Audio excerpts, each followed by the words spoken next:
Une femme âgée quitte sa vie simple pour s'installer chez son fils millionnaire. Dans son hôtel particulier, elle est traitée avec mépris par la fiancée de celui-ci. Après avoir été agressée et enfermée pendant la fête du mariage, un détail au sol révèle la vérité, et le fils voit enfin ce qu'il a ignoré bien trop longtemps. Si cette histoire vous a intéressé, n'oubliez pas de vous abonner à notre chaîne et dites-nous de quelle ville vous nous regardez. On continue. La maison était silencieuse en ce jeudi après-midi, comme elle l'avait toujours été ces dernières années. Madame, Martine arrangeait les coussins brodés du canapé usé, ceux-là même qu'elle avait confectionnés des décennies plus tôt, quand elle avait encore de la force à revendre et que ses doigts ne tremblaient pas en tenant l'aiguille.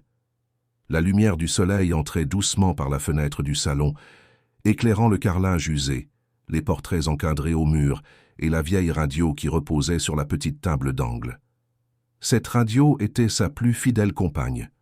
Chaque matin, au réveil, elle l'allumait et laissait les chansons combler le vide qui grandissait dans la maison. Martine avait 73 ans et vivait seule dans cette petite maison du quartier de Belleville, à l'est de Paris. L'endroit n'était pas grand, mais il était à elle. Chaque pièce gardait des souvenirs qu'elle portait comme des reliques. La cuisine sentait encore les recettes qu'elle préparait pour son mari, parti près de 10 ans plus tôt, laissant un vide que rien n'avait réussi à combler. La petite terrasse à l'arrière abritait les pots de fougères et de bégonias qu'elle arrosait religieusement tous les après-midi, parlant tout bas aux plantes comme si elles pouvaient l'entendre. Et peut-être le pouvait-elle, peut-être étaient-elles les seules à encore écouter ce qu'elle avait à dire. Son fils Gabriel était sa seule famille, mais Gabriel était loin. Il avait toujours été loin, même quand il vivait encore là. Dès son plus jeune âge, il avait montré une ambition dont Martine ne savait pas d'où elle venait. Il avait étudié à l'école publique, s'était battu pour des bourses, avait obtenu son diplôme d'une grande école de commerce et, peu à peu, avait commencé à bâtir un empire. D'abord, un poste dans une multinationale. Puis, il avait ouvert son propre cabinet de conseil financier. En moins de 15 ans, Gabriel était devenu un homme d'affaires influent, propriétaire d'appartements, investisseur en bourse, respecté dans les cercles d'affaires parisiens. Il avait tout ce qu'il avait toujours voulu, mais Martine sentait que, en chemin, il avait laissé quelque chose derrière lui. Les appels s'étaient raréfiés.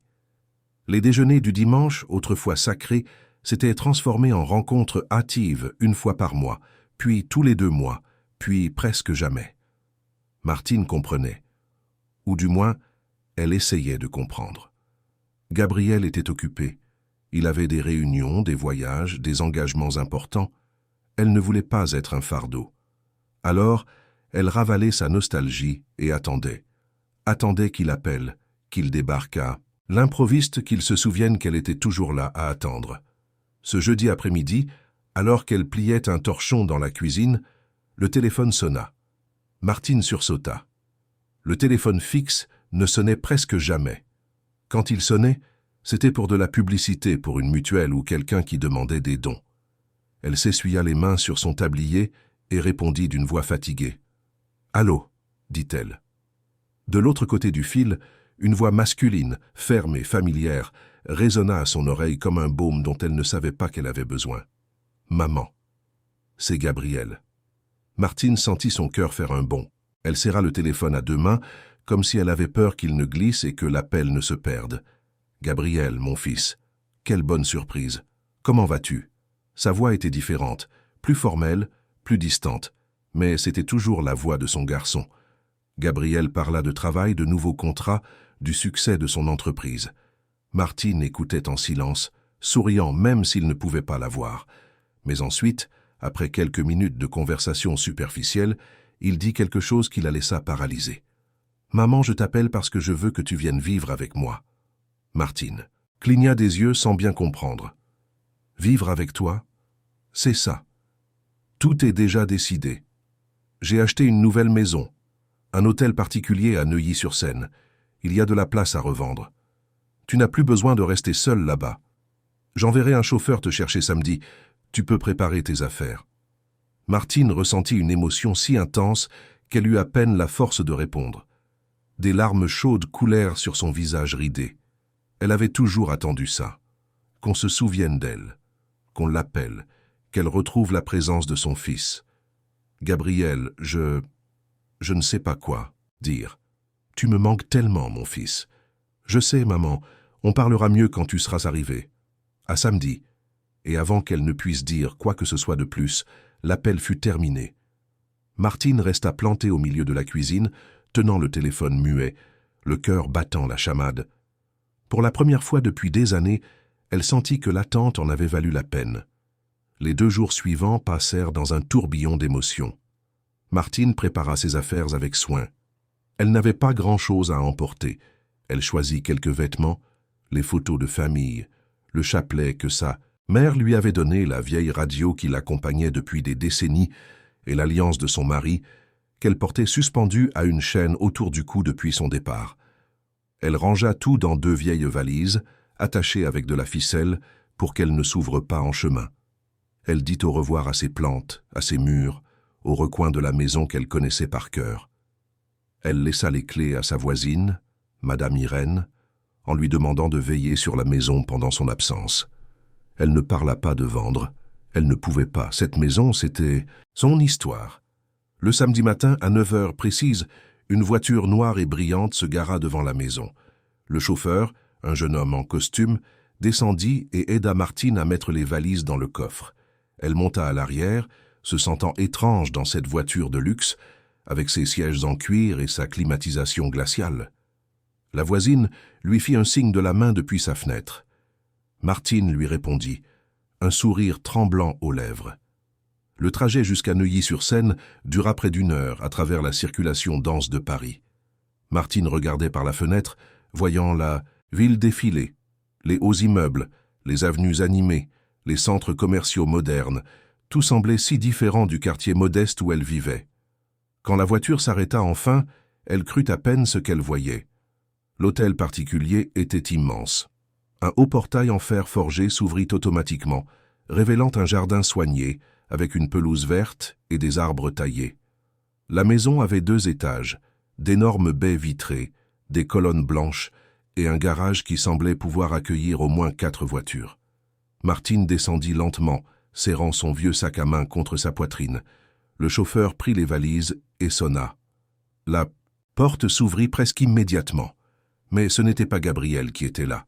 C'était une jeune femme, grande, blonde, vêtue d'un tailleur pantalon beige qui semblait sorti d'un magazine de mode. Son visage était beau mais froid. Ses yeux clairs parcoururent Martine de haut en bas avec une expression qui ne laissait aucun doute. Le mépris. « Vous devez être la mère de Gabrielle », dit la femme sans sourire. Martine hocha la tête, essayant de sourire malgré le malaise qu'elle ressentait. « Oui, c'est moi, Martine. Et vous êtes Laetitia, sa fiancée. Entrez. » Le mot « fiancée » tomba comme une bombe dans le cœur de Martine. Gabrielle n'avait rien mentionné à propos d'un mariage, rien à propos d'une fiancée. Elle ravala sa surprise et entra dans la maison, suivant Laetitia dans un large couloir au sol de marbre blanc étincelant. Les murs étaient décorés de tableaux modernes, de sculptures minimalistes et de miroirs géants. Tout était propre, froid, impeccable. Rien ici ne semblait avoir de vie. « Gabriel est en réunion, » dit Laetitia, sans se retourner. « Il m'a demandé de vous accueillir. Je vais vous montrer votre chambre. » Elles traversèrent l'immense salon, passèrent par la cuisine intégrée avec des appareils électroménagers dernier cri et montèrent un escalier de service étroit qui menait à l'arrière de la maison. Martine suivait en silence, portant son sac, sentant son cœur se serrer. L'air semblait plus lourd à chaque pas. Finalement, Laetitia s'arrêta devant une petite porte, l'ouvrit et fit un geste vers l'intérieur. « Ici. » Martine entra et sentit son estomac se nouer. La pièce était minuscule. Elle contenait à peine un lit simple, une armoire étroite et une vieille chaise. Il n'y avait pas de fenêtre. La lumière venait d'une ampoule faible au plafond. L'odeur était un mélange de moisis et de produits de nettoyage. La peinture s'écaillait par endroits. Cela ressemblait plus à un débarras qu'à une chambre. « C'est ici que je vais rester », demanda Martine, la voix tremblante. Laetitia croisa les bras, s'appuyant contre le chambranle de la porte. « Écoutez, ce n'était pas mon idée que vous veniez vivre ici. Mais Gabrielle a insisté. La maison est grande, mais Il n'y a pas de place à revendre. C'est la seule chambre disponible. Vous comprenez, n'est-ce pas? C'est temporaire. Juste le temps qu'on règle la situation. » Martine ne répondit pas. Elle ne savait pas quoi dire. Laetitia esquissa un faux sourire et partit, refermant la porte derrière elle. Martine resta debout au milieu de ce réduit étouffant, serrant son sac contre sa poitrine, sentant les larmes lui brûler les yeux. Elle avait tant attendu ce moment, tant rêvé des retrouvailles avec son fils. Et maintenant, elle était là, enfermée dans une chambre sombre à l'arrière d'une demeure qui ne semblait pas avoir de place pour elle. Mais elle n'abandonna pas ce premier jour. Martine était une femme forte. Elle avait survécu à des pertes, à la solitude, à des difficultés. Elle avait élevé un fils seul après que son mari fut tombé malade. Elle avait travaillé comme femme de ménage, couturière, cuisinière, tout pour offrir un avenir meilleur à son garçon. Elle n'allait pas abandonner maintenant. Gabriel n'était pas encore rentré. Quand il rentrerait, tout s'arrangerait. Il la prendrait dans ses bras, s'excuserait pour l'accueil froid, expliquerait que Laetitia était juste stressée. Tout irait bien. Elle sortit ses vêtements de la valise et les rangea dans l'armoire étroite. Elle accrocha le chapelet à la tête du lit. Elle posa la vieille radio sur la chaise et l'alluma tout bas. La musique douce emplit la minuscule chambre, apportant un peu de réconfort. Martine s'assit sur le bord du lit et ferma les yeux, priant à voix basse, demandant des forces. Les heures passèrent lentement. Martine entendait des bruits venant du reste de la maison. Des pas, des voix, des rires. Mais personne ne venait lui parler.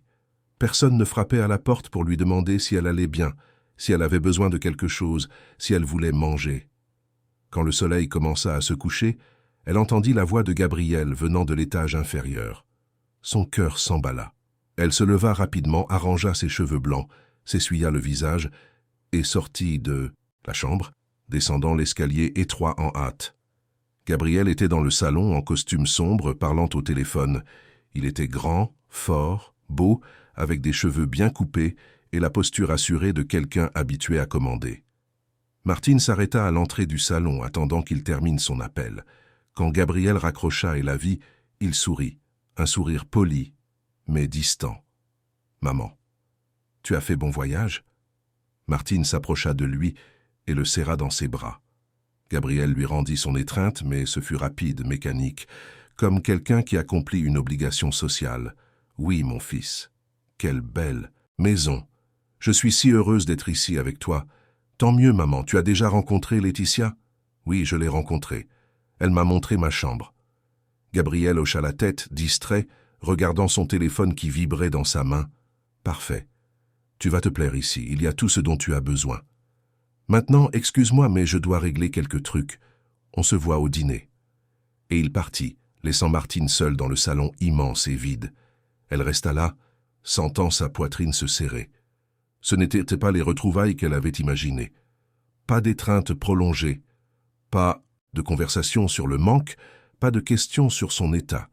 Gabriel semblait trop occupé pour la voir, et Laetitia, la fiancée, était une présence hostile que Martine sentait même quand elle n'était pas là. Le dîner fut servi dans la salle à manger formelle, une longue table en bois noble avec des chaises rembourrées et de la vaisselle coûteuse. Laetitia présidait la table, assise en bout de table, se servant de la salade, du filet en sauce et du vin rouge. Gabriel était à côté d'elle, répondant à des messages sur son téléphone. Martine fut appelée par l'employé de maison, une femme noire d'une 50aine d'années nommée Aïcha, qui la conduisit à table et lui indiqua une chaise dans un coin. Martine s'assit en silence, observant. Personne ne lui parlait. Laetitia parlait de la fête de fiançailles qu'elle organisait, des robes qu'elle choisissait, des fleurs, des invités. Gabriel se contentait d'acquiescer, sans prêter beaucoup d'attention. Martine essaya de participer. « Ce sera un beau mariage », dit-elle, à voix basse. Laetitia la regarda comme si elle avait oublié sa présence. « Oui », répondit-elle sèchement. Et elle se remit à parler à Gabriel. Aïcha apporta une assiette pour Martine, mais quand elle posa l'assiette devant la femme, Laetitia intervint. « Aïcha, elle ne va pas manger ça. Préparez-lui quelque chose de plus simple. Une soupe et un morceau de pain. C'est ce à quoi elle est habituée. » Martine sentit son visage s'empourprer de honte. Aïcha la regarda avec pitié mais obéit, rapportant l'assiette à la cuisine. Gabriel ne dit rien. Il ne remarqua pas, ou fit semblant de ne pas remarquer. Martine baissa les yeux, essayant de ravaler l'humiliation. 15 minutes plus tard, Aïcha revint avec une assiette simple contenant une soupe et un morceau de pain. Martine mangea en silence, mâchant lentement, avalant avec difficulté. La nourriture ne passait pas. Sa gorge était trop serrée. Après le dîner, Gabriel monta dans son bureau. Laetitia disparut dans une autre pièce de la maison. Martine retourna dans sa chambre à l'arrière, se sentant plus seule que lorsqu'elle vivait à Belleville. Au moins là-bas, elle avait ses affaires, ses plantes, son espace. Ici, elle était une intruse. Elle s'allongea sur le lit étroit, écoutant la radio jouer une vieille chanson qu'elle avait l'habitude d'écouter avec son mari. Elle ferma les yeux et essaya de dormir, mais le sommeil ne venait pas. Elle pensa à la maison, qu'elle avait laissée derrière elle. Pensa aux après-midi à arroser les plantes, pensa aux dimanches silencieux mais tranquilles, et elle se demanda pour la première fois si elle avait fait le bon choix. Les jours suivants furent une répétition douloureuse de cette première nuit. Martine se levait tôt, rangeait sa minuscule chambre, descendait prendre son petit déjeuner, mais trouvait rarement Gabriel. Il partait toujours avant qu'elle ne se lève. Laetitia était aussi rarement à la maison pendant la journée. Martine passait ses heures à errer dans les immenses pièces, perdue dans cette maison qui n'était pas la sienne. Elle essayait d'aider Aïcha avec le ménage, mais l'employé refusait toujours, disant qu'elle n'avait pas besoin d'aide. Martine insistait. Elle ne voulait pas être un fardeau. Elle ne voulait pas qu'on pense qu'elle était là pour rien, sans rien faire. Un de ces matins, elle était dans la cuisine en train de laver quelques tasses quand Laetitia entra, accompagnée de 2 amis. Les 3 riaient de fort, parlant d'une soirée de la veille. Quand Laetitia vit Martine à l'évier, son visage se tordit de dégoût. « Qu'est-ce que vous faites là ?» Martine se retourna effrayée, tenant l'éponge mouillée. « J'aidais juste Aïcha. » Laetitia s'approcha d'elle et lui arracha l'éponge de la main avec force. « Vous n'avez pas à aider. Allez dans votre chambre. » Les amis rirent, échangeant des regards complices. Martine sentit son visage brûler d'humiliation, mais elle obéit. Elle remonta l'escalier étroit vers sa chambre étouffante, s'y enferma et pleura doucement, le visage caché dans ses mains. Personne ne frappa à la porte pour voir si elle allait bien. Personne ne s'en soucia. Ce même après-midi, Martine entendit des rires venant du salon. Curieuse, elle descendit et vit Laetitia et ses amis en train de filmer des vidéos sur leur téléphone. Elle prenait des pauses, dansait, riait. Martine resta sur l'escalier, observant. Laetitia la vit et lui fit signe de s'approcher. « Viens par ici, belle maman. Viens prendre une photo avec nous. » Martine descendit, pleine d'espoir. Peut-être que Laetitia essayait d'être gentille. Peut-être voulait-elle l'intégrer à la famille. Elle s'approcha, timide, essayant de sourire. Laetitia passa son bras autour d'elle et prit un selfie. Les amis rirent. Puis, Laetitia lâcha brusquement Martine et se remit à filmer, imitant la posture voûtée de la vieille femme, sa voix tremblante, ses gestes lents. Les amis éclatèrent de rire. Martine comprit trop tard qu'on se moquait d'elle.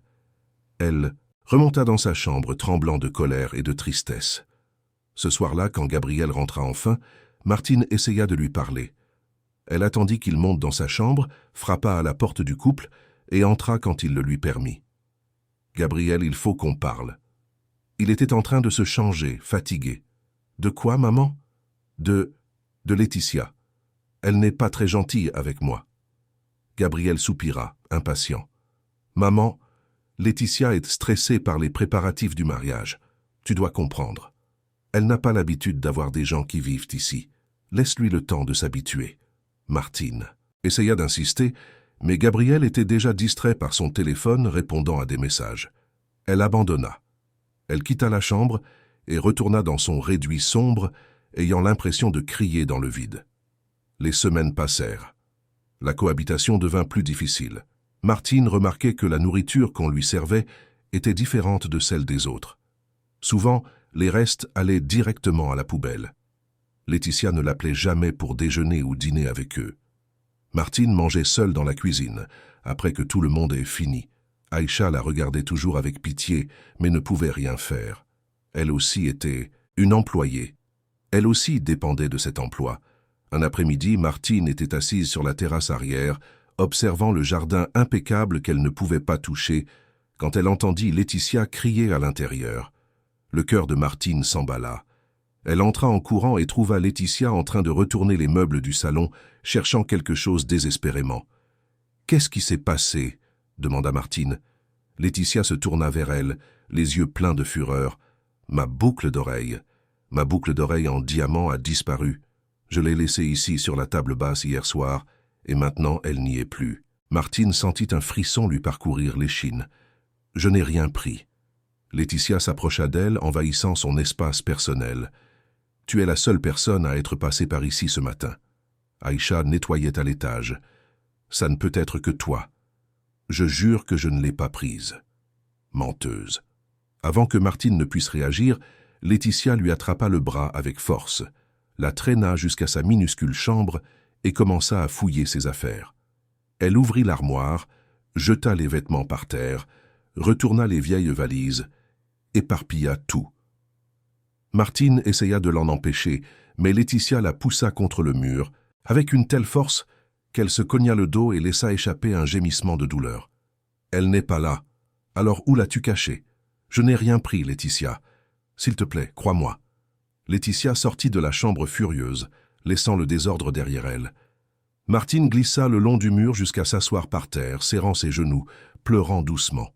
Plus tard, elle rangea tout elle-même, pliant chaque vêtement avec des mains tremblantes. Ce soir-là, en utilisant la salle de bain des invités qui se trouvait dans le couloir, elle vit quelque chose briller près du siphon. Elle se pencha, le ramassa et le reconnut immédiatement. C'était la boucle d'oreille en diamant de Laetitia. Elle était tombée là, probablement quand la fiancée avait utilisé cette salle de bain. Martine garda la boucle d'oreille et le lendemain la rendit à Laetitia. Elle s'attendait à des excuses, un mot de reconnaissance. Mais Laetitia se contenta de prendre la boucle d'oreille de sa main et dit avec dédain « La prochaine fois, ne mets pas autant de temps à la rendre. » Et elle s'éloigna, laissant Martine là, le cœur en miettes. Cette nuit-là, allongée sur son lit étroit, Martine regarda le plafond, fissuré et songea sérieusement à partir. Mais elle n'avait nulle part où aller. La maison de Belleville était fermée. Elle n'avait pas d'argent. Et plus que tout, elle gardait encore un espoir insensé que Gabriel se rende compte de ce qui se passait. Qu'il ouvre les yeux et la protège. C'était un espoir infime, fragile, mais c'était tout ce qui lui restait. Alors, elle ferma les yeux et pria une fois de plus, demandant la force de supporter un jour de plus. Les semaines passèrent comme un cauchemar au ralenti. Martine se réveillait chaque jour en espérant que quelque chose change, que Gabriel finisse par remarquer ce qui se passait, que Laetitia montre une once d'humanité. Mais rien de tout cela n'arrivait. Au contraire, la situation ne faisait qu'empirer. La petite chambre au fond de la maison était devenue sa prison. Elle y passait des heures enfermée, écoutant sa vieille radio, récitant son chapelet, parlant doucement aux souvenirs de son mari, demandant la force de tenir un jour de plus. Son cœur lui faisait mal d'une manière que même la solitude de la maison de Belleville n'avait jamais provoquée. Laetitia semblait prendre plaisir à l'humilier. Ce n'étaient plus seulement les mots durs ou les regards méprisants. C'était une cruauté calculée, petite, constante, qui sapait peu à peu la dignité de Martine. Un matin, Martine descendit pour le petit déjeuner et trouva la table mise avec des pains frais, de la charcuterie, des fruits et des jus. Elle s'assit timidement sur une chaise dans un coin, attendant d'être servie. Aïcha lui apporta une assiette, mais avant de pouvoir la poser sur la table, Laetitia intervint. « Aïcha, je vous l'ai déjà dit, elle mange après nous, et préparez-lui quelque chose de plus simple. Mais Madame Laetitia, le petit déjeuner est déjà prêt. Ça ne coûte rien de la servir maintenant. » Laetitia frappa la main sur la table, irritée. « Je vous ai dit de préparer autre chose. Faites ce que je dis. » Aïcha baissa les yeux et retourna avec l'assiette à la cuisine. Martine sentit son estomac se tordre d'humiliation. Gabriel était là, assis en bout de table, lisant les nouvelles sur sa tablette. Il ne dit pas un mot, ne leva pas les yeux. Il ne remarqua pas, ou fit semblant de ne pas remarquer, la violence de cette scène. Martine resta assise en silence, attendant. Ce n'est que lorsque Gabriel et Laetitia eurent terminé et quitté la pièce qu'Aïcha revint avec une assiette de pain sec et de café réchauffé. « Désolé, Madame Martine, murmura l'employé, les yeux pleins de pitié. « Je ne peux rien faire. » Martine lui toucha la main avec gratitude. « Je sais, ma fille. Ne t'en fais pas. » Mais à l'intérieur, elle ressentait une douleur qui allait au-delà de la faim. C'était la douleur de ne pas être vue, de ne pas compter, d'être traitée comme un fardeau dans une maison qui aurait dû être aussi la sienne. Les jours devinrent plus cruels. Un après-midi, Martine était assise dans le salon, feuilletant un vieux magazine qu'elle avait trouvé dans sa chambre, quand Laetitia entra, accompagnée de 3 amis. Elles riaient fort, parlant d'une fête à laquelle elles étaient allées la veille. Quand elles virent Martine, les rires redoublèrent. Laetitia prit son téléphone et commença à filmer. « Regardez qui est là, dit Laetitia en pointant la caméra vers Martine. « Ma chère belle-maman. Dis bonjour à mes amis, belle-maman. » Martine regarda la caméra, ne comprenant pas bien ce qui se passait. Elle essaya de sourire poliment. « Bonjour ?» Les amis rirent. Laetitia continua de filmer. « Raconte-leur, belle-maman. Comment était ta vie avant de venir vivre dans cette magnifique maison ?» Martine sentit le malaise grandir, mais tenta de répondre avec dignité. « Je vivais à Belleville, dans une maison simple, mais c'était ma maison. » Laetitia fit une grimace exagérée à la caméra. « Simple ? Tu veux dire pauvre, non ? Une petite maison de pauvres. Ça devait être horrible. Mais maintenant tu es là, tu vis dans le luxe. Tu dois être heureuse, non ?» Les amis rirent plus fort. Martine sentit son visage s'empourprer. Elle ne répondit pas. Laetitia continua de filmer pendant quelques secondes, faisant des blagues sur les vieux vêtements de Martine, sur sa façon de marcher voûtée, sur son accent. Quand elle arrêta enfin de filmer, elle tourna le dos et partit avec ses amis, laissant Martine assise seule, tremblant de rage et d'humiliation. Ce soir-là, quand Aïcha passa par la chambre de Martine pour ramasser les serviettes sales, la vieille femme demanda à voix basse « Aïcha, tu sais ce que Laetitia fait de ces vidéos qu'elle filme ?» L'employée hésita, puis elle soupira et dit « Elle les poste sur les réseaux sociaux, Madame Martine. » Dans ses stories, ses amis trouvent ça drôle. Martine sentit sa poitrine se serrer. Les gens voyant ça. Ils riaient d'elle. Ils trouvaient drôle l'humiliation d'une femme âgée qui voulait juste avoir sa place. Elle ne dit plus rien. Aïcha partit et Martine resta seule dans le noir, pleurant en silence. Aïcha, en réalité, commençait à être profondément dérangée par ce qu'elle voyait. Elle travaillait dans cette maison depuis 3 ans, avant même l'arrivée de Laetitia. Elle avait vu Gabriel réussir dans les affaires, l'avait vu changer, devenir plus distant, plus froid. Et maintenant, elle voyait sa mère se faire détruire petit à petit. Aïcha était une femme de foi, mère de 2 enfants, qui travaillait dur pour subvenir aux besoins de sa famille. Elle savait ce que c'était de souffrir, elle savait ce que c'était d'être invisible, et ça lui faisait mal de voir une autre femme subir la même chose. Un après-midi, en nettoyant la chambre de Laetitia, Aïcha trouva un sac rempli de nourriture avariée, des fruits moisis, des restes de viande, du pain rassis. Elle reconnut immédiatement. C'était la nourriture qui avait été préparée pour Martine ces derniers jours. Aïcha savait que Laetitia prenait les assiettes destinées à sa belle-mère et les jetait directement à la poubelle, les remplaçant par de la vieille nourriture, réchauffée, avariée. C'était une cruauté délibérée. Et Gabriel n'en savait rien, ou ne voulait rien savoir. Aïcha commença à noter de petits détails. Elle notait sur son téléphone les dates où elle voyait Martine, avec des bleus sur les bras. Elle prenait des photos discrètes de l'état de la minuscule chambre où dormait la vieille femme. Elle gardait des preuves. Elle ne savait pas encore ce qu'elle en ferait, mais elle sentait qu'elle devait faire quelque chose. Un matin, Martine se réveilla avec une forte douleur dans le dos. Elle avait mal dormi, le lit était dur, le matelas affaissé. Elle se leva lentement, se tenant les lombaires, et alla à la salle de bain du couloir. En revenant dans sa chambre, elle trouva Laetitia debout devant la porte, les bras croisés. « J'ai besoin que vous restiez dans votre chambre aujourd'hui, dit Laetitia d'une voix froide. « Pourquoi » demanda Martine. « Je reçois des invités, des gens importants. Je ne veux pas que vous vous montriez. » Martine sentit sa poitrine se serrer. « Gabriel est au courant ? Gabriel n'est pas là. Et quand il rentrera, je lui dirai que vous ne vous sentiez pas bien et que vous avez préféré vous reposer. Alors il vaut mieux que vous restiez tranquille là-dedans. » Laetitia ferma la porte avec force et tourna la clé dans la serrure. Martine resta là, écoutant les pas s'éloigner. Elle essaya d'ouvrir la porte, mais elle était verrouillée. Elle était enfermée, prisonnière, dans une chambre sans fenêtre, sans aération, en plein milieu d'une chaude journée d'été à Paris. La panique lui monta à la gorge. Elle frappa à la porte, appela à l'aide, mais personne ne répondit. Elle resta là pendant des heures, transpirant, ayant soif, sentant l'air devenir de plus en plus étouffant. Ce n'est que le soir, une fois les invités partis, que Laetitia revint et ouvrit la porte. Martine sortit en titubant, étourdie, désespérée de prendre l'air. Aïcha la vit et courut l'aider, l'emmenant à la cuisine, lui donnant de l'eau, l'éventant avec un torchon. Laetitia assista à la scène avec indifférence et monta dans sa chambre sans dire un mot. Cette nuit-là, Martine songea sérieusement à s'enfuir. Mais pour où? Elle n'avait pas d'argent. Elle n'avait aucun moyen de retourner à Belleville. Et plus que tout, elle gardait encore une étincelle d'espoir que Gabriel se rende compte, qu'il la sauve. C'était un espoir irrationnel, enfantin, mais c'était tout ce qu'elle avait. Les semaines suivantes apportèrent de nouvelles horreurs. Martine commença à réaliser que la violence de Laetitia montait d'un cran. Ce n'était plus seulement des humiliations verbales ou de la négligence. Maintenant, il y avait des poussées, des cheveux tirés, des pincements qui laissèrent des marques violettes sur ses bras.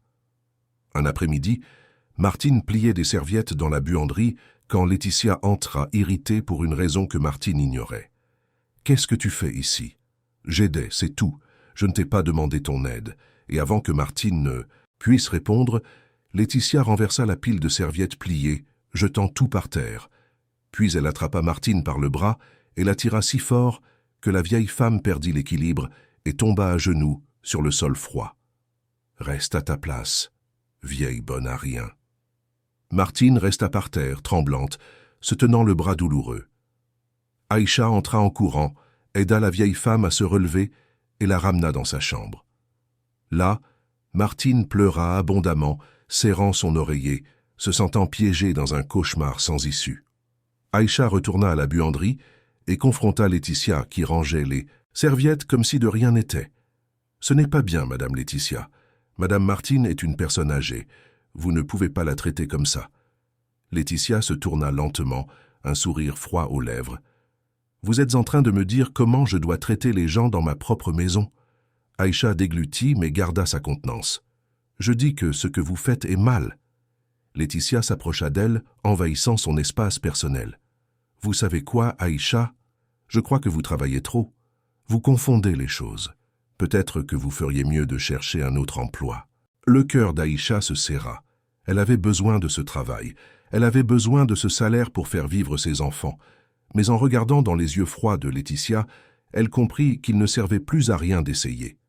Alors, elle prit une profonde inspiration et dit « Très bien, je pars. Mais avant, je veux recevoir mes indemnités de licenciement. Et je veux que M. Gabriel sache pourquoi je pars. » Laetitia haussa les épaules. « Dites ce que vous voulez. Personne ne vous croira. » Aïcha fit ses affaires ce même après-midi. Mais avant de partir, elle fit quelque chose qu'elle savait pouvoir lui coûter cher. Elle prit toutes les photos qu'elle avait discrètement prises ces derniers mois. Les bleus sur le bras de Martine, la chambre minuscule et étouffante, les restes de nourriture avariés, les notes sur les dates où elle avait été témoin d'agression. Elle enregistra tout dans un dossier numérique et se l'envoya par email. Elle ne savait pas encore ce qu'elle en ferait, mais elle sentait qu'il était important d'avoir ces preuves. Un jour, elle pourrait faire la différence. Quand Aïcha quitta la maison, Martine sentit qu'elle avait perdu sa seule alliée, la seule personne qui la regardait encore avec humanité. Elle était maintenant complètement seule. Gabriel, de son côté, continuait d'ignorer tout. Il travaillait tard, voyageait pour des réunions, rentrait fatigué et distrait. Laetitia l'accueillait toujours avec des baisers et des sourires, parlant des préparatifs du mariage, de la fête de fiançailles, de la lune de miel qu'elle planifiait. Gabriel écoutait tout avec intérêt, enthousiasmé par la nouvelle vie qu'il construisait. Il ne voyait pas sa mère, ne lui demandait pas comment elle allait, ne remarquait pas les bleus, ne notait pas le silence. Il était aveugle, volontairement aveugle. Un soir, pendant le dîner, Martine rassembla son courage et tenta une nouvelle fois. « Gabriel, il faut que je te parle. Il la regarda impatient. « De quoi, maman ? De comment les choses se passent ici ? Je ne me sens pas bien. Je crois que ce serait peut-être mieux que je retourne chez moi. » Gabriel fronça les sourcils. « Retourner ? Pourquoi ? Tu n'aimes pas vivre ici ? » « Ce n'est pas ça, c'est que... » Laetitia intervint, d'une voix douce et contrôlée. « Mon amour, je crois que ta mère est un peu confuse. C'est normal chez les personnes âgées. Elles sont désorientées dans de nouveaux endroits. » Martine tenta de protester, mais Gabriel était déjà convaincu. « Maman, tu dois t'habituer, donne-toi encore un peu de temps. Tu verras que ça en vaut la peine. » Et le sujet fut clos. Martine baissa les yeux, vaincue. Il ne servait plus à rien d'essayer. Les préparatifs du mariage civil commencèrent à dominer la maison. Laetitia engagea des décorateurs, des fleuristes, des chefs cuisiniers. La cérémonie aurait lieu là, dans le jardin de l'hôtel particulier, suivie d'une réception à l'extérieur. Il y aurait une centaine d'invités, tous du cercle social de Laetitia et Gabriel. Des gens importants, influents, riches. Laetitia était obsédée par la perfection. Chaque détail devait être impeccable. Elle ne pouvait tolérer aucune erreur. Et plus que tout, elle ne pouvait tolérer la présence de Martine qui gâcherait l'image de perfection qu'elle voulait projeter. La semaine précédant le mariage, la tension dans la maison monta. Laetitia était hystérique, criant sur les fournisseurs, changeant d'avis toutes les 5 minutes, exigeant que tout soit refait plusieurs fois. Martine essayait de se faire invisible, enfermée dans sa chambre, mais sentait quand même la pression croissante. Un après-midi, 2 jours avant la cérémonie, Martine était assise dans le salon quand Gabriel rentra plus tôt. Il semblait fatigué mais heureux. Il s'assit à côté d'elle sur le canapé et pour la première fois depuis des semaines, lui parla vraiment. « Maman, je veux que tu saches que je suis heureux, très heureux.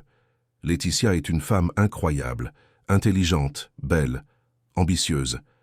Elle sera une excellente épouse. » Martine regarda son fils, voyant en lui le garçon qu'elle avait élevé, mais sentant qu'elle ne le reconnaissait plus.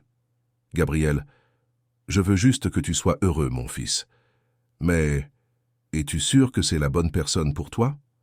Gabriel fronça les sourcils. « Pourquoi tu me demandes ça ?» Martine hésita. Une partie d'elle voulait crier la vérité, tout raconter, montrer les bleus, décrire les humiliations. Mais une autre partie, la partie fatiguée, vaincue, pensait que ça ne servirait à rien. Gabriel ne la croirait pas. Ou pire, il la croirait et la blâmerait d'avoir gâché son bonheur. « Rien, mon fils. Oublie.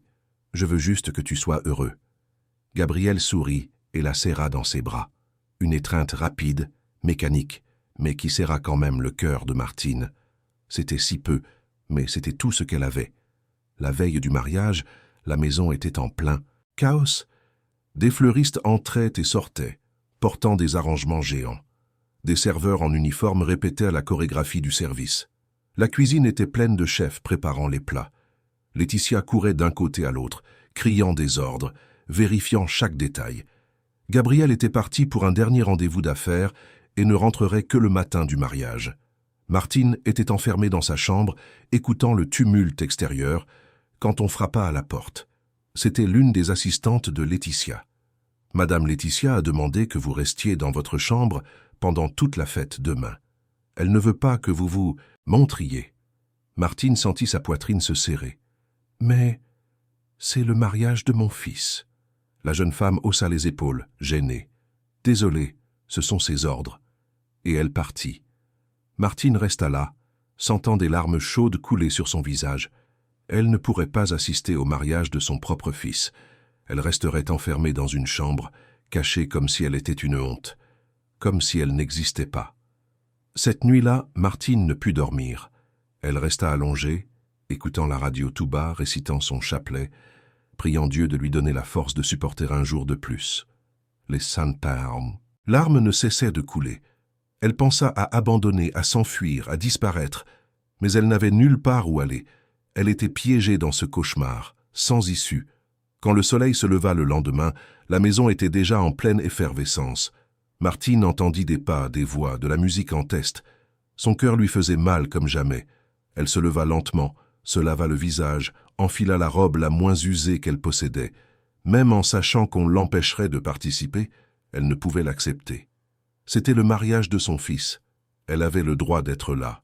Elle descendit les escaliers lentement, se cachant derrière les colonnes, observant l'agitation.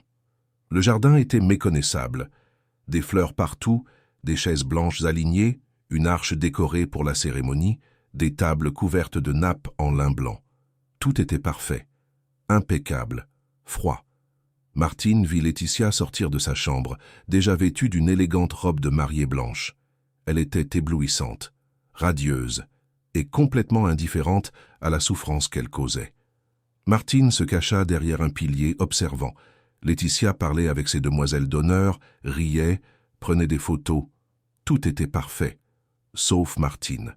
Elle était la seule imperfection dans ce décor de rêve. Et pour cela, elle devait être cachée. Martine retourna dans sa chambre, vaincue. Elle s'y enferma et s'assit sur le bord du lit, tenant son chapelet avec des mains tremblantes. Elle pleura doucement, pria pour avoir de la force, et attendit que le cauchemar se termine. Le jour du mariage civil se leva clair et chaud sur Paris. Le ciel était bleu, sans nuages, comme si le temps lui-même conspirait à la perfection. L'hôtel particulier de Neuilly-sur-Seine était en effervescence depuis les premières heures du matin. Des serveurs en uniforme transportaient des plateaux d'argent, disposaient des coupes de cristal sur les tables, alignaient les couverts avec une précision millimétrique. Des fleuristes apportèrent les dernières touches aux arrangements géants de roses blanches et de lys qui décoraient chaque recoin du jardin. La musique d'ambiance jouait doucement dans les haut-parleurs stratégiquement placés. Tout était impeccable, absolument tout, sauf un seul détail que Laetitia ne pouvait contrôler. La présence indésirable de Martine. Martine s'était levée tôt ce samedi. Non qu'elle ait beaucoup dormi, elle avait passé la nuit entière allongée sur son lit étroit, fixant le plafond fissuré, écoutant sa radio tout bas, essayant de trouver un peu de réconfort dans les vieilles chansons qu'elle aimait tant. Mais aucune chanson ne parvenait à apaiser son cœur serré. Aucune mélodie ne pouvait soulager la douleur de savoir qu'on l'empêcherait d'assister au mariage de son propre fils. Quand les premiers rayons de soleil passèrent sous la porte, elle se leva lentement, se lava le visage dans le minuscule lavabo de sa chambre et enfila la plus belle robe qu'elle possédait. C'était une robe bleu marine, simple, mais propre et bien repassée. Elle peignit ses cheveux blancs en arrière, les attachant en un chignon bas, et passa autour de son cou la chaîne avec l'alliance de son mari. Elle se regarda dans le petit miroir embué accroché au mur et vit une femme fatiguée, blessée, mais toujours digne. Elle n'allait pas abandonner.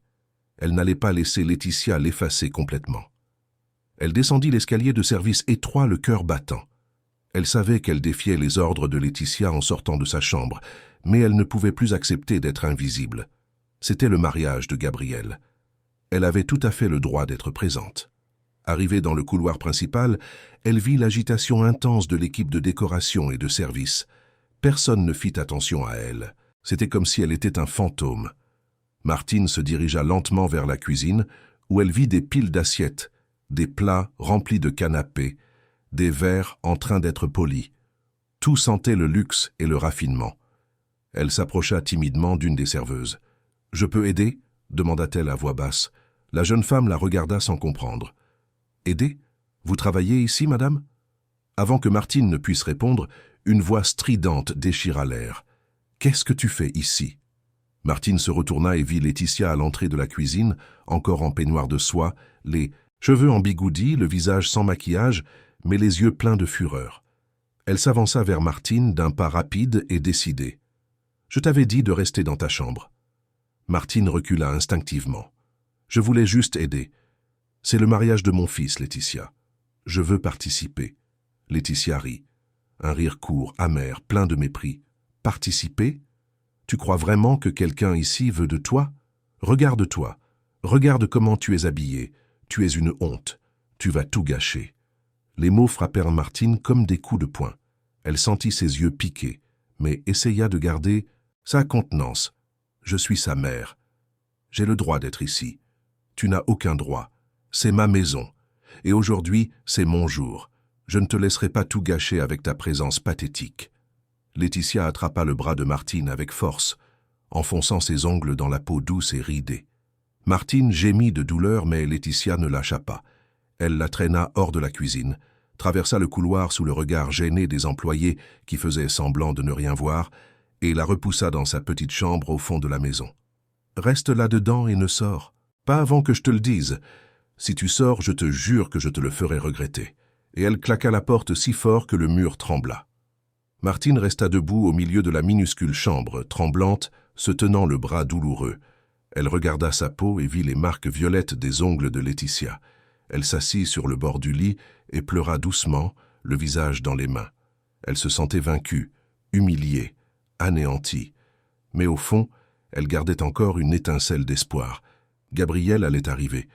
Quand Gabriel arriverait, tout s'arrangerait, il comprendrait, il la protégerait. Les heures passèrent lentement. Martine entendait les bruits de la maison à travers la porte fermée. Des voix, des rires, de la musique. La fête se préparait. Les invités commençaient à arriver. Elle reconnut la voix de Gabriel venant de l'étage inférieur et son cœur sursauta. Il était rentré de voyage. Il était à la maison. Elle se leva rapidement, arrangea sa robe et sortit de la chambre, décidée à lui parler. Elle descendit les escaliers et vit Gabriel dans le salon en costume gris impeccable, entouré d'amis qui le saluaient et lui tapaient dans le dos. Il souriait, heureux, enthousiaste. Martine s'approcha lentement, mais avant qu'elle ne puisse l'appeler, Laetitia surgit de nulle part, déjà vêtue de sa robe de mariée blanche et éblouissante, et posa sa main sur son épaule avec force.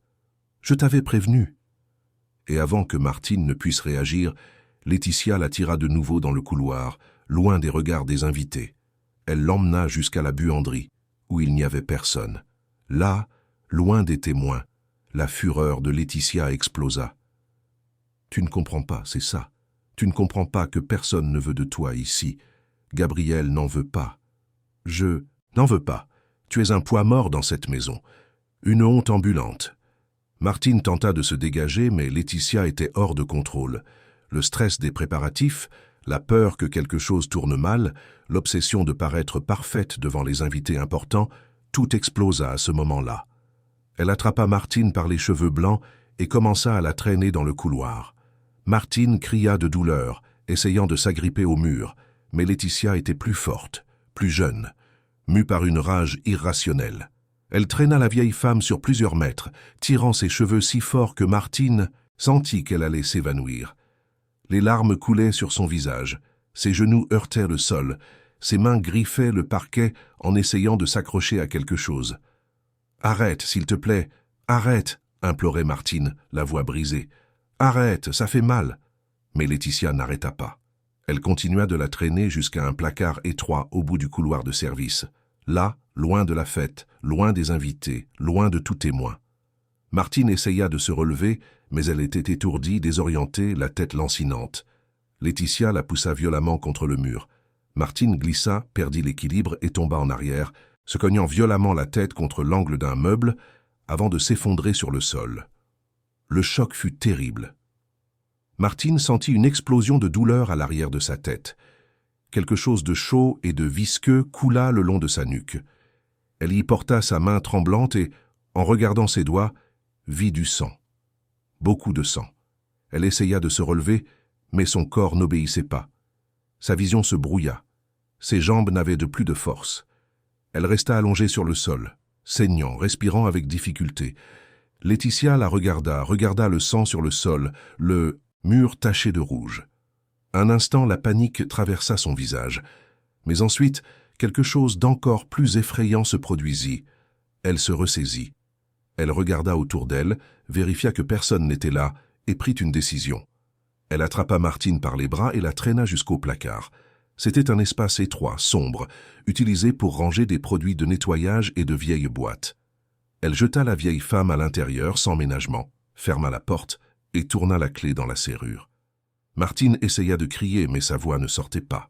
Elle essaya de frapper à la porte, mais ses bras étaient trop faibles. L'obscurité l'enveloppa. L'odeur de moisie et de produits chimiques envahit ses poumons. La douleur à la tête était insupportable. Elle s'adossa contre le mur froid du placard et commença à perdre connaissance.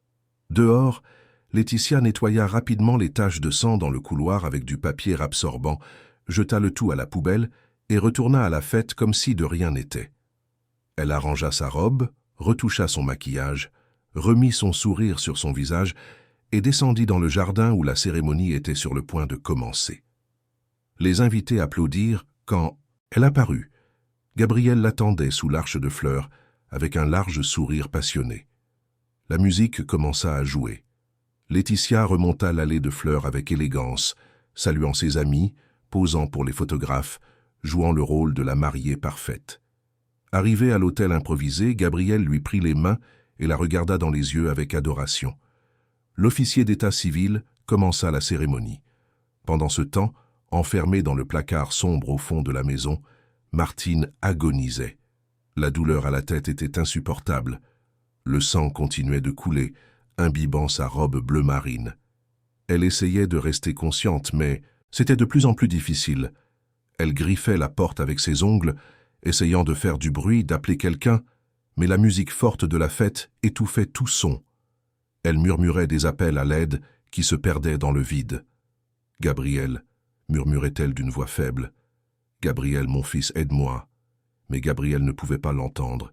Il échangeait les alliances avec Laetitia, l'embrassait sous les applaudissements des invités, trinquait au champagne, posait pour les photos. La fête battait son plein. Les serveurs servaient des canapés sophistiqués, les invités discutaient avec animation, la musique jouait, les rires résonnaient dans le jardin. Tout n'était que joie, célébration, perfection. Et là, cachée, enfermée, saignant, une femme âgée luttait pour survivre. Les heures passèrent. Martine perdit et reprit connaissance plusieurs fois. Par moments, elle voyait des flashs de souvenirs. Son mari lui souriant le jour de leur mariage. Gabriel, enfant, courant dans le jardin de la maison de Belleville. Les après-midi à arroser les plantes. La radio jouant de vieilles chansons. À d'autres moments, il n'y avait que l'obscurité et la douleur. Gabriel, pendant ce temps, était complètement inconscient de la souffrance de sa mère. Il discutait avec animation avec ses amis, dansait, avec Laetitia, trinquait avec les invités. À un moment donné, il alla aux toilettes et, en traversant le couloir, marcha sur quelque chose de mouillé. Il baissa les yeux et vit une tache sombre sur le sol. Il fronça les sourcils. On aurait dit du sang. Mais ce n'était pas possible. C'était probablement du vin renversé. Ou de la sauce.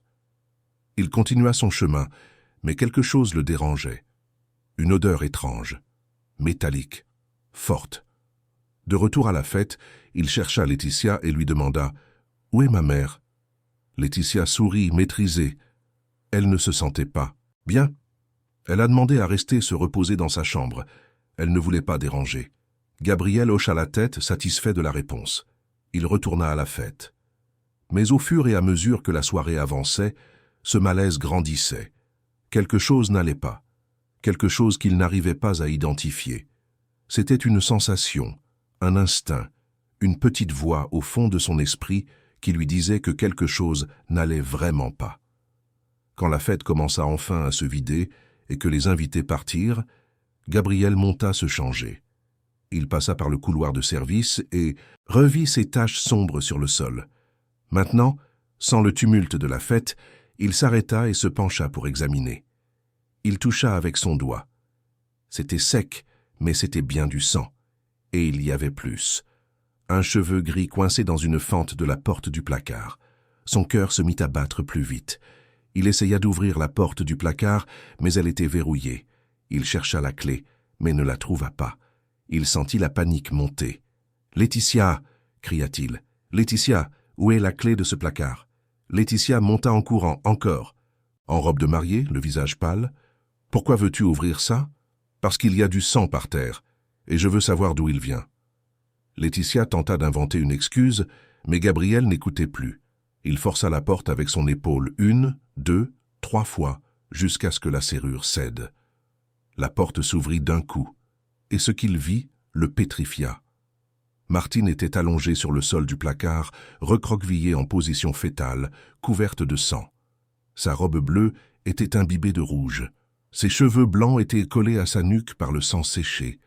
Elle avait, les yeux mi-clos, la respiration faible, les mains écorchées à force d'essayer de sortir. Quand la lumière du couloir envahit le placard, elle leva lentement les yeux et vit son fils. « Gabriel », murmura-t-elle d'une voix presque inaudible. « Gabriel, aide-moi. » Le monde de Gabriel s'effondra à cet instant.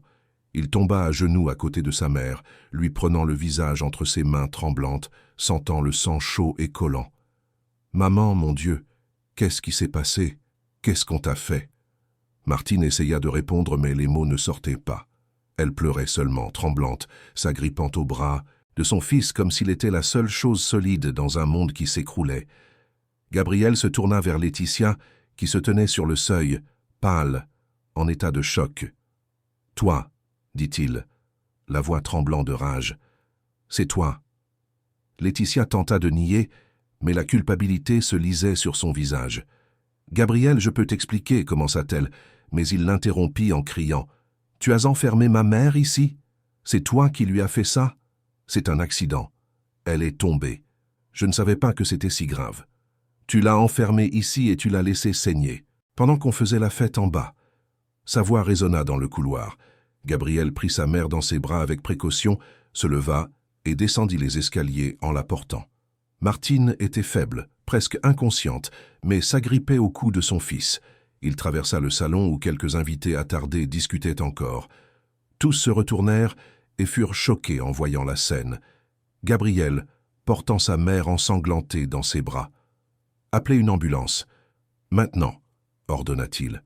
Un de ses amis prit immédiatement son téléphone.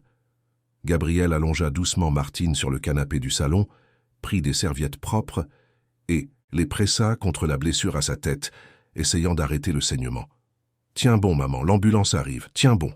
Laetitia descendit les escaliers, essayant toujours de se justifier, mais Gabriel la coupa d'une voix glaciale. « Dégage de ma vue. Je ne veux pas entendre ta voix. Je ne veux pas voir ton visage. Gabriel, s'il te plaît, laisse-moi t'expliquer. Il n'y a pas d'explication. Tu as blessé ma mère. Tu l'as enfermée. Tu l'as laissée là, en train de saigner pendant qu'on faisait la fête. Tu es un monstre. » Les invités encore présents furent témoins de tout. Le scandale était total. Laetitia tenta de s'approcher de Gabriel, mais il s'écarta avec dégoût. « Prends tes affaires et sors de chez moi. Maintenant. » « Mais Gabriel, on vient de se marier. Il n'y a plus de mariage. C'est fini. Tu as entendu? C'est fini. Je ne veux plus jamais te revoir de ma vie. » L'ambulance arriva 15 minutes plus tard. Les ambulanciers examinèrent Martine, la stabilisèrent et la mirent sur un brancard. Gabriel monta dans l'ambulance avec elle, lui tenant la main tout le temps. Laetitia resta sur le seuil de la maison, encore en robe de mariée, regardant l'ambulance s'éloigner, tandis que les derniers invités la dévisageaient avec horreur et mépris. La mariée parfaite s'était révélée être un cauchemar.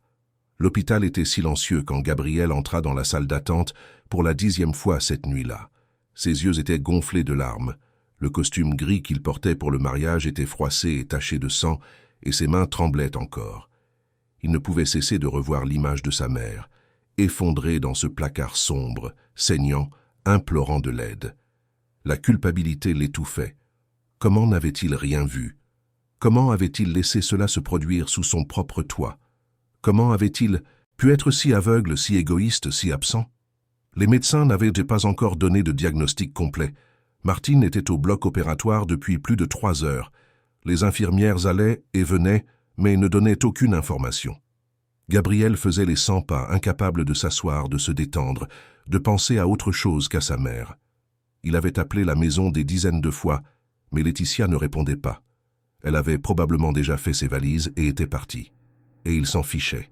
Elle était sortie de sa vie, pour toujours. Quand le soleil commença à se lever, un médecin sortit enfin du bloc. Gabriel se précipita vers lui. « Docteur, comment va-t-elle » Le médecin retira son masque, révélant un visage fatigué. « La situation est grave, monsieur. Votre mère a subi un traumatisme crânien sévère. Elle a une fracture du crâne et une petite hémorragie interne que nous avons réussi à stopper. De plus, nous avons trouvé 3 côtes cassées, de multiples contusions sur tout le corps et des signes de dénutrition. Le tableau clinique indique qu'elle subissait des violences depuis un certain temps. » Gabriel sentit ses jambes flageoler. Il s'appuya contre le mur pour ne pas tomber. Va-t-elle survivre? Elle est stable pour le moment. Mais elle aura besoin d'un suivi constant, et il lui faudra du temps pour se rétablir complètement. Au-delà des blessures physiques, il y a le traumatisme émotionnel. Votre mère a beaucoup enduré. Gabriel hocha la tête, ravalant ses larmes. « Je peux la voir » Elle est en soins intensifs, encore inconsciente, mais vous pouvez la voir brièvement. » Gabriel suivit le médecin jusqu'à l'unité de soins intensifs. Quand il vit sa mère allongée sur le lit d'hôpital, reliée à des tubes et des moniteurs, son cœur se brisa. Martine semblait si petite, si fragile, si vulnérable. Ses cheveux blancs étaient rasés sur une partie de sa tête, là où ils avaient opéré. Sa peau était pâle, marquée d'hématomes violets et jaunâtres. Ses mains étaient bandées. Gabriel s'approcha lentement, lui prit la main avec précaution et s'assit à côté du lit. « Pardon, maman, murmura-t-il, la voix brisée. Pardon pour tout. J'aurais dû voir. J'aurais dû te protéger. Je suis ton fils. Et j'ai échoué. J'ai complètement échoué. » Les larmes coulaient sur son visage. Il embrassa la main de sa mère, sentant sa peau froide et ridée. Il resta là pendant des heures, lui, tenant simplement la main, priant pour qu'elle se réveille, pour qu'il ait une chance de lui demander pardon sincèrement. Martine passa 3 jours en soins intensifs. Gabriel ne quitta pas l'hôpital. Il dormit sur des chaises inconfortables, mangea des sandwichs froids de la cafétéria, refusa tous les appels professionnels. Plus rien ne comptait, seulement sa mère. Quand elle se réveilla enfin, le 3e jour, ses yeux s'ouvrirent lentement, confus, désorientés. Gabriel était à son chevet, comme toujours. « Maman » appela-t-il d'une voix douce. « Maman, c'est moi, c'est Gabriel. » Martine tourna lentement la tête et le vit. Un instant, elle eut peur. Puis elle reconnut son fils et une larme coula sur sa joue. « Gabriel, » murmura-t-elle, « je suis là, maman. Je suis là et je ne te quitterai plus jamais. » Elle essaya de sourire, mais la douleur était trop forte. Gabriel appela les médecins qui examinèrent Martine et confirmèrent qu'elle était hors de danger. La convalescence serait longue, mais elle allait survivre. Gabriel ressentit un tel soulagement qu'il s'effondra à nouveau en larmes. Les jours suivants, Martine fut transférée dans une chambre normale. Gabriel resta à ses côtés aidant les infirmières, lui parlant, lui racontant des histoires de son enfance, lui demandant pardon à plusieurs reprises. Martine écoutait en silence, encore faible, encore traumatisée. Mais peu à peu, elle commença à parler aussi. Elle raconta d'une voix faible tout ce qu'elle avait subi. Les humiliations, les agressions, la faim, l'isolement. Gabriel écoutait le cœur brisé, sentant la culpabilité grandir à chaque mot. Quand Martine sortit enfin de l'hôpital, après 2 semaines, Gabriel la ramena à la maison. Mais dès qu'ils entrèrent, Martine demanda à partir. « Gabriel, je ne veux pas rester ici. S'il te plaît, ramène-moi chez moi. » Il la regarda confus. « Mais maman, la maison de Belleville est fermée depuis des mois. Personne ne s'en occupe. Même je veux y retourner. Ici, je n'arrive pas à respirer. Chaque recoin de cette maison me rappelle ce que j'ai vécu. S'il te plaît, mon fils, laisse-moi retourner là où est ma place. » Gabriel hésita. Une partie de lui voulait la garder près de lui, prendre soin d'elle, compenser tout le temps perdu. Mais en voyant les yeux fatigués et suppliants de sa mère, il comprit. Elle avait besoin de paix. Elle avait besoin d'un endroit où elle se sentirait en sécurité, où elle se sentirait chez elle. « D'accord, maman, je vais te ramener, à Belleville. Mais avant, laisse-moi tout arranger là-bas. La maison doit avoir besoin de réparation. Donne-moi quelques jours pour organiser ça. » Martine accepta, soulagée. Gabriel l'installa temporairement dans une des chambres d'amis, loin de ce réduit sombre au fond de la maison, et se mit au travail. Les jours suivants, Gabriel fit quelque chose qu'il n'avait jamais fait auparavant. Il laissa tomber le travail. Il annula des réunions, reporta des rendez-vous, délégua des responsabilités. Pour la première fois depuis des années, sa mère était la priorité.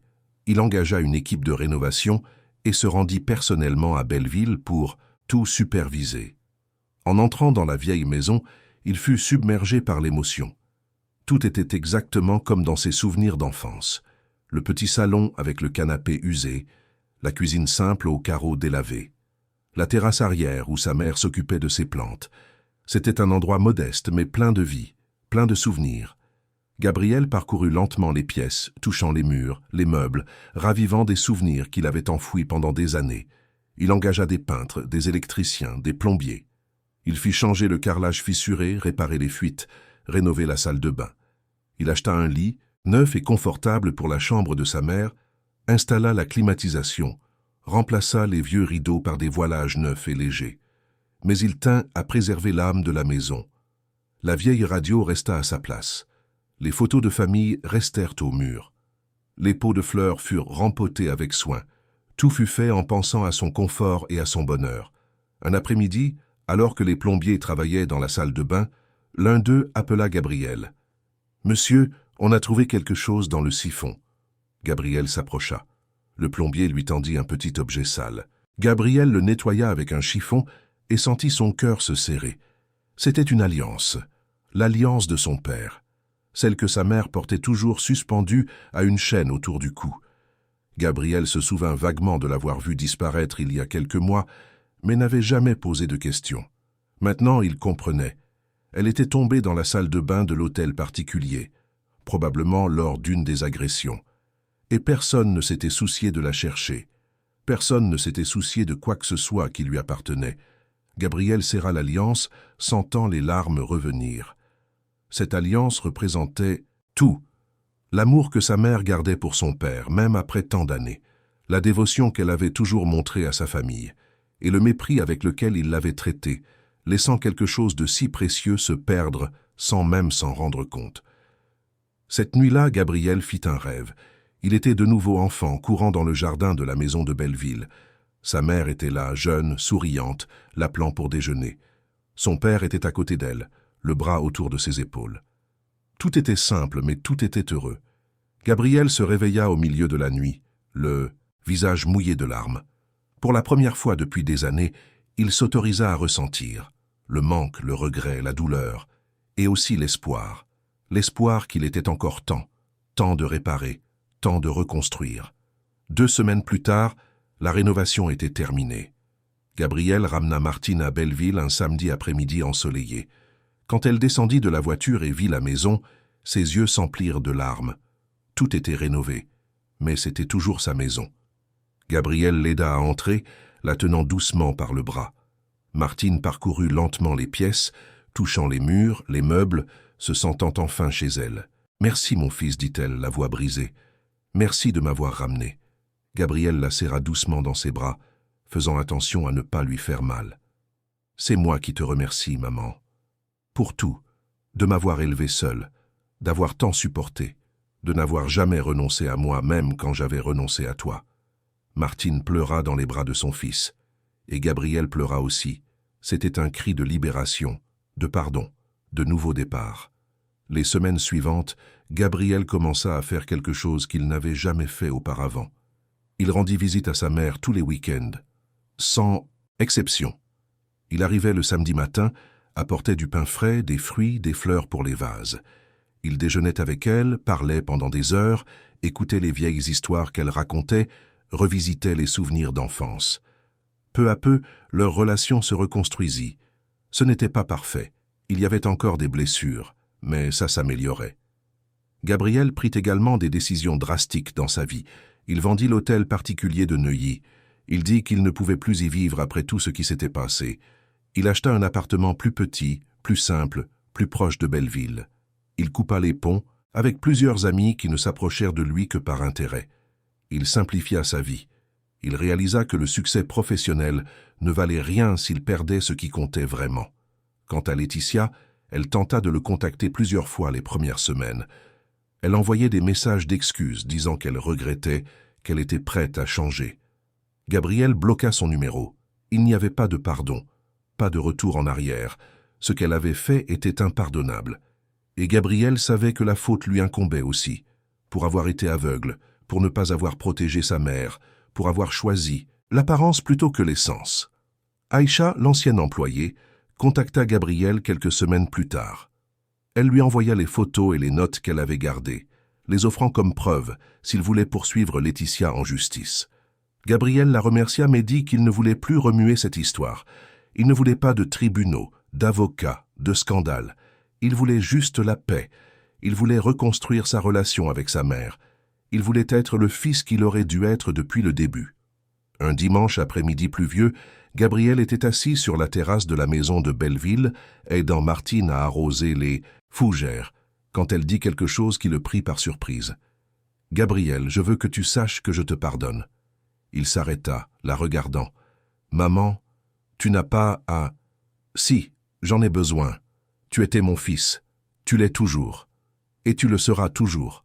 Je sais que tu as fait des erreurs. Je sais que tu m'as fait du mal. Mais je sais aussi que tu étais perdu. Tu cherchais quelque chose que tu pensais te rendrait heureux. Et maintenant, tu t'es réveillé. Tu es revenu. Et c'est tout ce que j'ai toujours voulu. » Gabriel sentit les larmes couler sur son visage. Il s'agenouilla devant sa mère et lui prit les mains.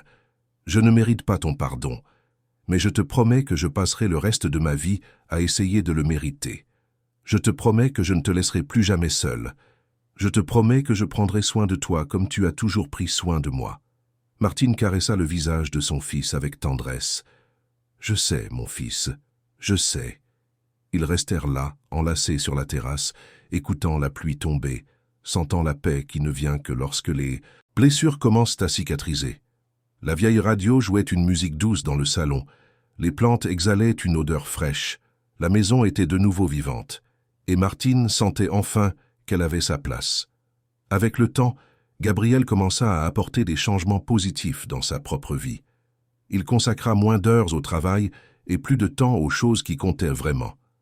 Il commença une thérapie pour gérer sa culpabilité et ses regrets.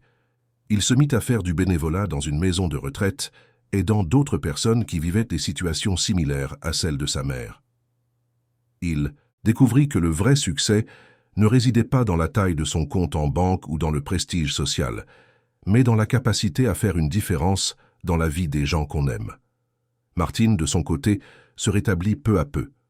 Les blessures physiques cicatrisèrent. La douleur aux côtes diminua. Ses cheveux repoussèrent, cachant les cicatrices de l'opération. Mais les blessures émotionnelles prirent plus de temps. Elle faisait encore des cauchemars. Elle se réveillait encore au milieu de la nuit effrayée, pensant qu'elle était de retour dans cette minuscule chambre, dans ce placard sombre. Mais peu à peu, avec l'amour de son fils, la paix de sa maison, la routine réconfortante des petites choses, elle guérit. Les dimanches devinrent sacrés. Gabriel arrivait tôt, apportait des ingrédients frais, et ensemble, ils préparaient le déjeuner. Martine lui apprenait de vieilles recettes que son père adorait. Gabriel écoutait attentivement, prenait des notes, posait des questions. Après le déjeuner, ils s'asseyaient dans le salon et discutaient. Parfois, Gabriel parlait de son travail, des défis, des décisions qu'il devait prendre. Martine écoutait et donnait des conseils sages, fruits de toute une vie d'expérience. D'autres fois, il restait simplement en silence, écoutant la radio, chacun absorbé dans ses pensées, mais uni par la présence de l'autre. Un de ces après-midi, Gabriel apporta une petite boîte emballée dans du papier cadeau. Il l'attendit à Martine avec un sourire timide. « Qu'est-ce que c'est » demanda-t-elle curieuse. « Ouvre et tu verras. » Martine ouvrit délicatement et trouva une nouvelle chaîne en argent, fine et jolie, et suspendue à celle-ci, l'alliance de son père, nettoyée et polie, brillant comme neuve. « Je l'ai trouvée en rénovant la salle de bain de la maison » expliqua Gabriel. « Je l'ai fait nettoyer et j'ai acheté une nouvelle chaîne. Maintenant, tu peux la porter à nouveau. » Martine tint l'alliance avec des mains tremblantes, sentant les larmes couler sur son visage. C'était plus qu'un bijou, c'était un symbole que ce qui est précieux ne se perd jamais complètement. On peut toujours le retrouver, le nettoyer, le restaurer. « Merci, mon fils, merci pour tout. » Gabriel l'aida à mettre la chaîne autour de son cou. L'alliance reposa sur sa poitrine, près de son cœur, là où elle aurait toujours dû être. Au fil des mois, la maison de Belleville redevint ce qu'elle avait toujours été, un foyer. Martine recommença à s'occuper de ses plantes avec amour. Elle recommença à écouter la radio tous les matins. Elle recommença à recevoir les visites de Madame Irène, la voisine, qui fut émue de la revoir. La routine simple, modeste, qui avait été si brutalement interrompue, reprit son cours. Mais maintenant il y avait quelque chose en plus. Il y avait Gabriel, présent, attentif, affectueux. Il commença à apporter de petits cadeaux à chaque visite. Une nouvelle plante pour la terrasse, un livre de vieilles recettes, une photo encadrée de lui enfant. De petits gestes qui montraient qu'il se souciait, qu'il voyait sa mère, qu'elle comptait. Un après-midi particulièrement beau, Gabriel arriva avec une surprise différente. Il amena un chien, un corneau couleur caramel, encore chiot, qu'il avait adopté dans un refuge.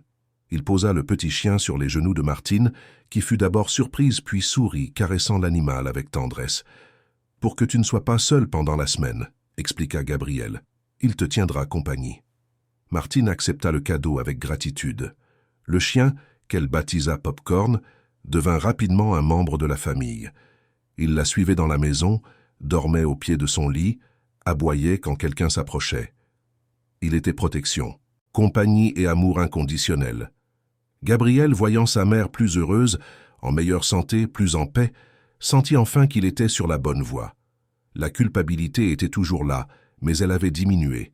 Le regret faisait encore mal, mais maintenant il canalisait cette douleur pour faire mieux, pour être meilleur. Un soir de décembre, près d'1 an après les événements, Gabriel était assis sur la terrasse de la maison avec sa mère, buvant du café et mangeant du gâteau qu'elle avait préparé. Les étoiles brillaient dans le ciel sombre. Le chant des grillons emplissait le silence. Gabriel regarda sa mère et dit d'une voix sereine « Maman, j'ai appris beaucoup de choses cette année. J'ai appris que l'argent n'achète pas le bonheur. J'ai appris que le succès sans famille ne signifie rien. J'ai appris que la chose la plus importante dans la vie est de prendre soin des gens qu'on aime. Et j'ai appris que j'ai failli perdre la personne la plus importante de ma vie en étant aveugle, égoïste et idiot. » Martine sourit, lui touchant la main. « Tu n'es rien de tout ça, mon fils. Tu étais perdu. Mais maintenant, tu t'es retrouvé, et c'est ce qui compte. » Gabriel serra sa main.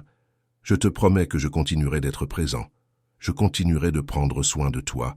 Je continuerai d'être le fils que tu mérites. » Martine regarda le ciel étoilé et soupira, en paix. « Je sais, Gabriel, j'ai toujours su qu'au fond, tu étais encore mon petit garçon. Et tu le seras toujours. » Ils restèrent là, en silence, sentant la brise fraîche de la nuit, écoutant la radio jouer à l'intérieur, avec Popcorn couché à leurs pieds. C'était un moment simple, mais c'était tout. C'était ce qui comptait vraiment. C'était ce qu'ils avaient perdu et enfin retrouvé. À T, l'endroit même où tout avait commencé, des années plus tôt, quand Gabriel n'était qu'un enfant courant dans le jardin et Martine une jeune mère pleine de rêves, ils reconstruisaient maintenant une nouvelle histoire. Une histoire de pardon, de guérison, d'un amour qui résiste au temps et aux tempêtes. Une histoire qui prouvait qu'il n'est jamais trop tard pour rentrer à la maison. Jamais trop tard pour serrer dans ses bras ceux qui comptent vraiment. Jamais trop tard pour choisir l'amour plutôt que l'ambition, la présence plutôt que l'absence, le cœur plutôt que l'apparence. Et ainsi, mère et fils continuèrent leurs chemins ensemble, guérissant leurs blessures, construisant des souvenirs, protégeant ce qui avait une réelle valeur.